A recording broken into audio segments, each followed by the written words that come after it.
to our Compassion Link webinar. I'm so glad that you took a few minutes to join in with us today. I hope you've had a chance to see some of our previous webinars. We did one on community assessment, another on community evaluation, and the last one was on sustainability. And as you've tuned into some of these, you may have heard us referring to something we call community health evangelism, or CHE is our fond term for it. And it's possible that you may have wondered what that's all about. And so today we want to have a conversation and just talk to you about some of the basics of what we feel is an excellent way to incorporate community development and evangelism and have ways to enter into a community for church planning and all different reasons. Today I have with me two friends and colleagues who head up the Community Health Evangelism program for healthcare ministries. And they are Dwight and Heather McConnell. They've spent a number of years actually working in South Africa and Namibia. And they were really doing community development, probably not even calling it that at that time, but they were working with communities. So they brought that experience from the field into their present work at healthcare ministries with the Community Health Evangelism program. We're looking forward to having a conversation, but I also wanted to introduce you to Paula Ireland, a missionary who has started a CHE program actually in Zambia, Africa. She's tuning in from Paris, France right now, or right outside of Paris, where she and her family are studying French because they are going to be relocating to Togo. Paula, it's nice to have you with us today as well. She has, I think, been instrumental in starting what we would call the most successful CHE program that we have in our AG world. It has really gone all over the country and beyond. But before we get into that, Paula, Dwight, why don't you tell us just a little bit about what CHE, or Community Health Evangelism, actually is? Thank you. Community Health Evangelism, CHE, is a true best practice model for integrating evangelism and discipleship along with community-based development. Some of the first programs were done in Africa in the early 1980s. CHE was then taken to other parts of the world where it proved adaptable to a wide range of situations. And today CHE is being used around the world by churches, different denominations, missions agencies, non-government organizations, national and local governments, and many more to lift whole communities out of cycles of poverty and disease. And CHE's curriculum has been translated into multiple languages now. And there's also a form of the curriculum that is based on moral principles for areas where an overt witness of the gospel wouldn't be allowed in the curriculum. Is that right? That's right. Tell us a little bit more about how CHE actually works, Heather. Well, often a missionary or a national trained in CHE will go into a community or meet with a group of pastors or church leaders and do what we call a vision seminar, introducing the idea of bringing health to a community by training local people in basic health principles and in evangelism and discipleship. The hope then is that someone or several in the group that we meet with will see the potential and ask for it to come to them, and thereby building ownership right from the beginning. Paula, when you started working in Zambia, did you start with a vision seminar? And if you did, how did that go? We did, Joe. The first thing we did was we sat down with church leaders and pastors and just shared the vision for CHE, what it looks like, what the goals are, how it works. And we found that they were excited about CHE and felt like it was in complete alignment with the vision they already had for ministry to the whole person. And so they jumped right on, and they then suggested a potential place to start CHE, a village where they were already involved.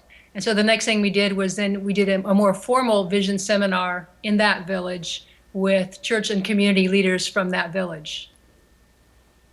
So after that, then, what was the next step? Because I always hear people say, then what do I do? You know, after I would get everybody excited. What did you do next? Mm-hmm. The first thing we did was to start developing a training team.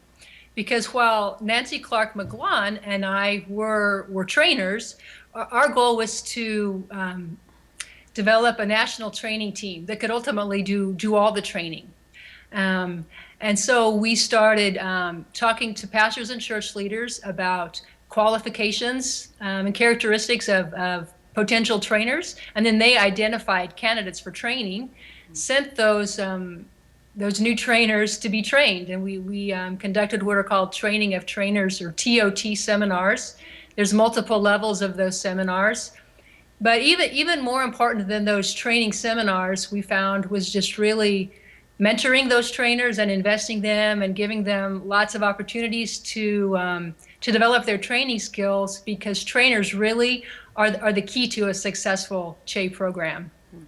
Right, right. So what specifically, Dwight, would you be looking for? Tell us a little bit more about the trainers. Well, you know, the trainers are, as Paula said, are so important to making this go, because they really help cast a vision and really set the guidelines in that. So they talk together with community leaders and help them understand the way that they can address their own physical, social, and spiritual needs themselves. And they understand, the trainers also make sure that the community leaders and everyone they're talking to understand this isn't some outside program that is going to be paying money and bringing in a lot of outside resources. So the key to CHE is the community's willingness to take responsibility for addressing its own problems. Through a series of open meetings, the community decides whether or not to do CHE as a community. If the training team has done their work really well, most communities do decide that they want to do CHE. Then the community selects people to serve as a local leadership committee. That might be pastors, school leaders, whoever it might be. They pick those people.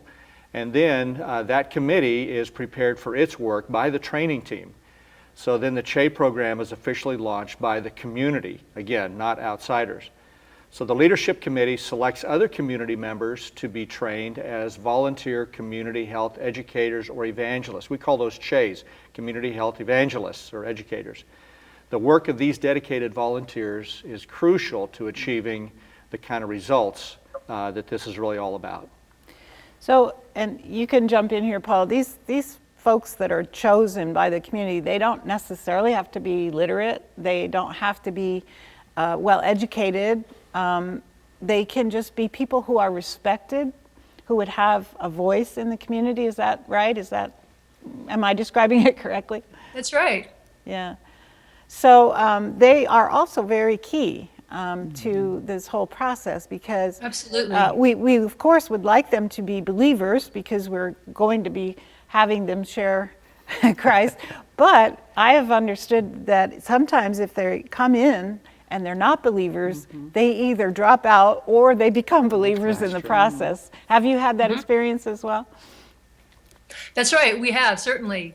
The CHEs, as you mentioned, they're chosen by the community, and so depending on if it's a community-based program or a church-based program, they may or may not be believers. But we definitely saw a number of CHEs come to Christ during the training, because the training period is extensive. It can be 6 to 9 months in length, and so there's a lot of one-on-one interaction that happens. And a lot of times, like you said, either they come to know Christ, or else they just decide to drop out of the program. So because they're volunteers, it's not like you're training every day. Is that right? It's That's like right. maybe once a week or a morning Right. or a couple afternoons or something like that, right? That's right. And they help determine their own schedule, according to what's realistic for them. So how do you kind of keep this going, Heather? I mean, once everybody's kind of on board, what happens next?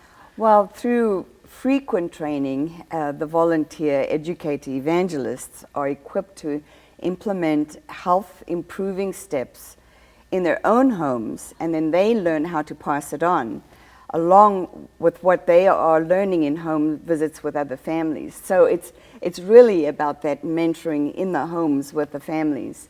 The combined influence of the training team, the leadership committee, and the volunteer educators, evangelists, that creates a dynamic process of learning and change in the community.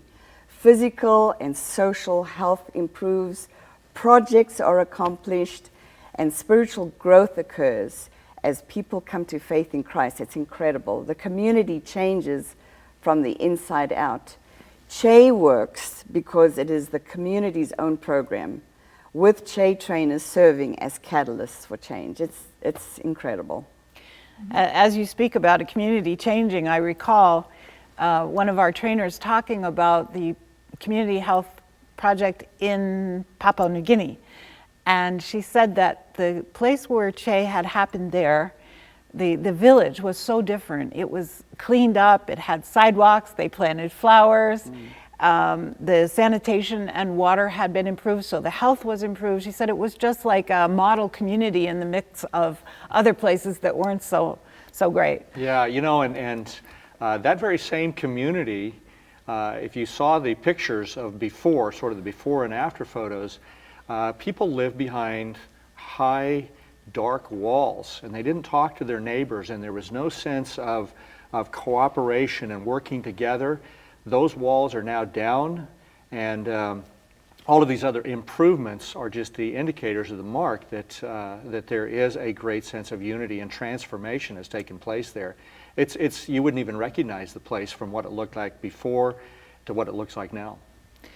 So that sounds wonderful, doesn't it? Yeah. And we're sitting here making it sound like this is really an easy thing to do. But Paula, there were some challenges as well. Can you tell us a little about that as you and Nancy began this program in Zambia? Sure. Well, one thing that comes to mind, Dwight kind of referenced earlier, in Zambia, there's a lot of non-government organizations there working in development. And of course, their approach to development is very different.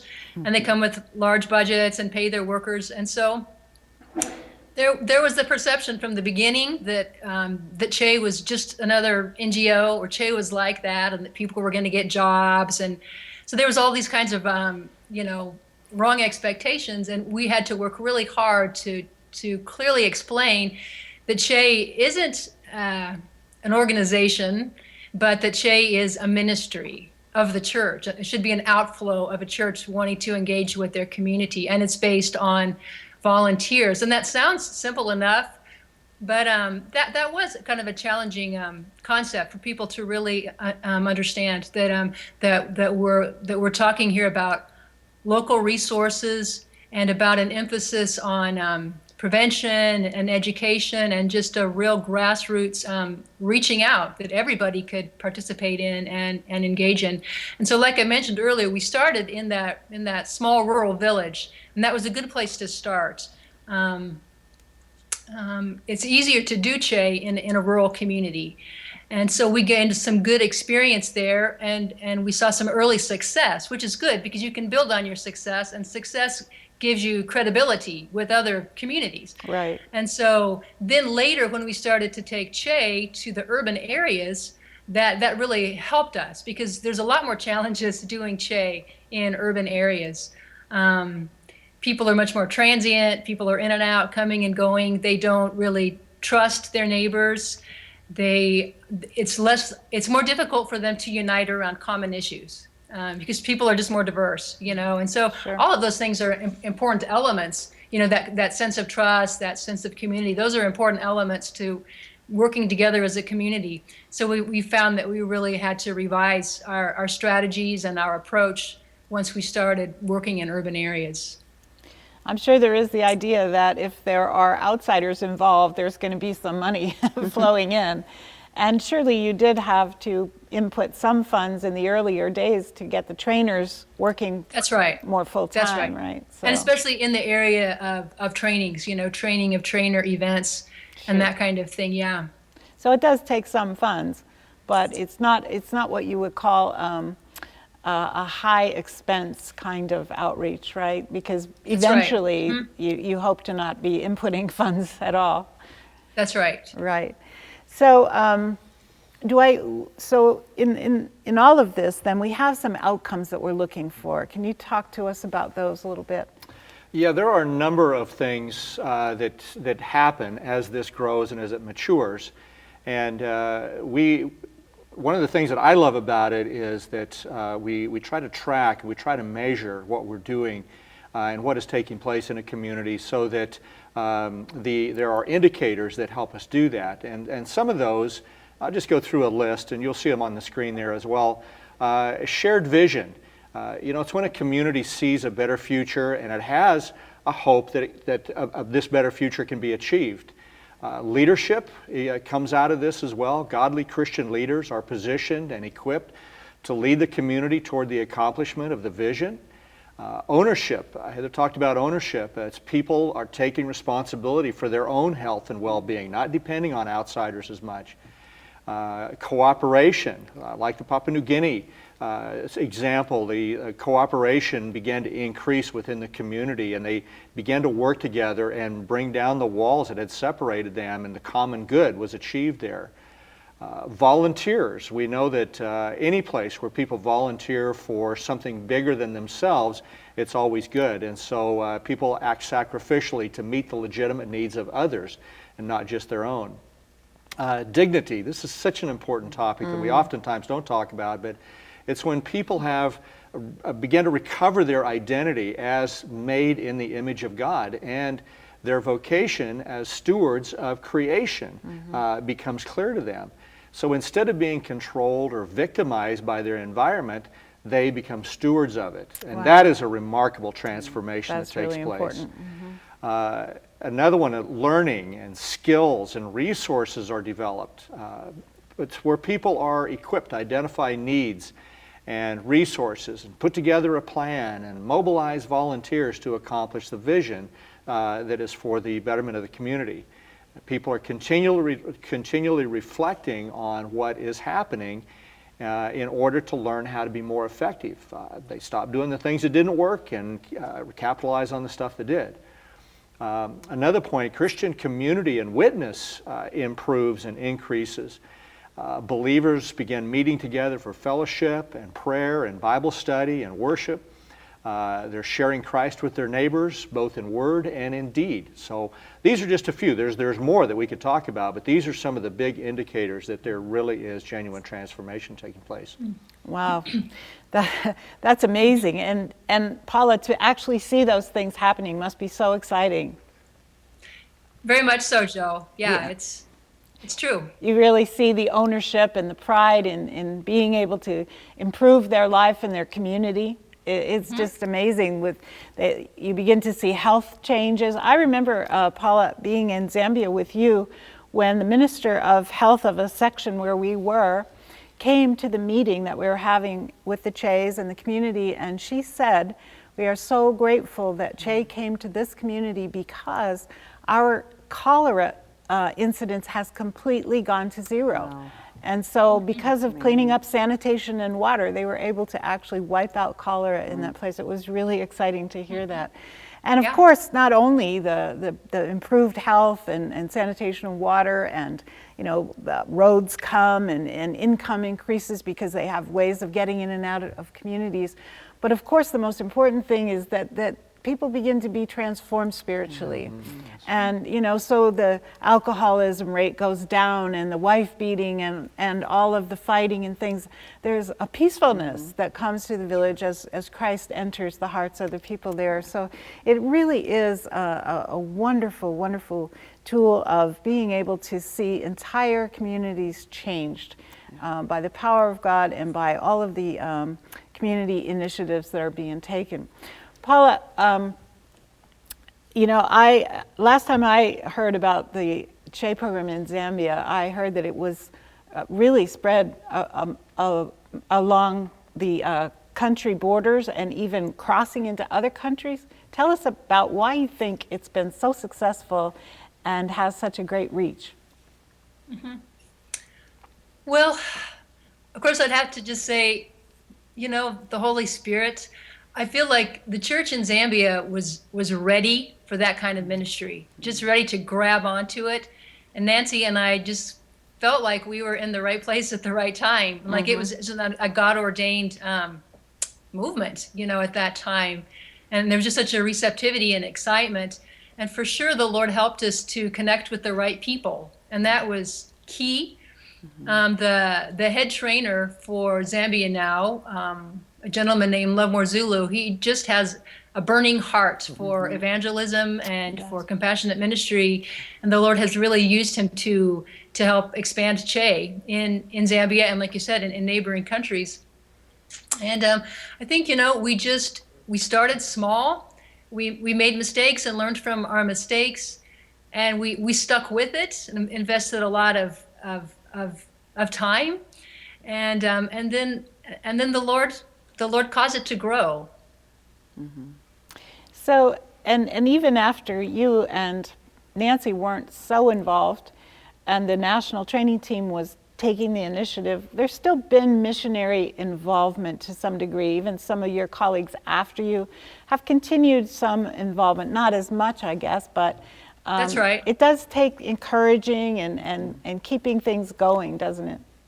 That's right, it does. And especially that encouragement, like you said, Joanne, and just, And I believe no, she holds retreats for the Chays and the trainers once a year now or something like that, and she helps to fund that event, I imagine. Yes. And I attended one of those, and I just was off the charts with excitement about what God has done there, because I saw it from its beginnings, and then to see how it's become is just been really, really exciting.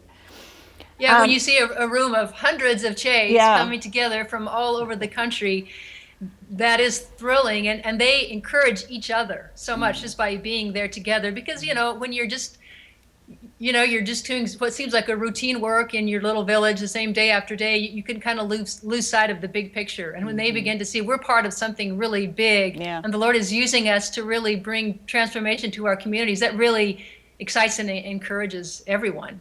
It does, it does. Dwight and Heather, you believe in this concept so much, and it's great to see your excitement for it as well. Tell us some of the opportunities that are ahead for spreading this to our missionaries and nationals. Well, we do training. Paula mentioned the training of trainers, TOT. We refer to that. TOT1 is kind of an introductory level. Just getting the basic concepts out. So we do those at least twice a year here at Healthcare Ministries. And then depending on the needs and who's in town and things like that, we may also offer a more advanced level in which the TOT2, we talk about some of the assessment work. We also get into the actual type of education. That's one of the great tools that comes from this, by the way, is you learn how to be a better educator, because we are trained in better methods of how to listen to people as well. So these are a lot of great things that come from that for our training. Then the other thing that we're doing, and we would like to add more people to our team, but we're also going out on invitation to other countries all over the world. We just got back from Costa Rica just a few days ago, a wonderful trip there. And we're just so excited what God is doing with the missionaries there that have a vision for Che. So we were able to do an advanced training for some of our missionaries that are working there. And then from there, we all went into a fairly remote community and trained at a TOT1 level in a community. And so it was just very, very small beginnings there as well, but we're hoping for success with that. So we will do that. If there's an invitation from a missionary, we will gladly come and do the vision seminar that Heather and Paula talked about earlier on. And so that's, the information is on the screen. Get in touch with us. And we'll be offering trainings here in Springfield later on this year. We'll put the dates of those up. And gladly come where we get the invitations. Great. I've had missionaries who have taken the Che training say to me that whether or not they were actually going to start a Che program or even work in compassion ministries, that going through this training actually changed the way they do missions. Yes. Because it's based on such good missiological principles and development principles and best practice in any arena of ministry that I think anyone could benefit, even if the idea that I'm going to actually go start a Che program isn't there. I think this training could benefit any of our missionaries. So we hope that those of you who are tuning in, watching this webinar, that you will consider taking this training. It's about a week long for the first level. And it's intense, but it's a lot of fun too. Yes. Everybody and people really get to know each other well during these trainings. And so you are invited to come. There will be a list of future training on the healthcareministries.org website, and you can check there, and also on the International Ministries website. So thank you so much for joining in with us today. I wanted to tell you that our fall webinar is going to deal with using compassion ministries when going to unreached people groups and how we can integrate that kind of ministry. And we're looking forward to having Paula's husband, Jerry, on screen with us, as well as Alan Johnson and people who have actually been working in this arena. So look for the dates of our fall webinar. We'll be posting those, and we'll see you next time.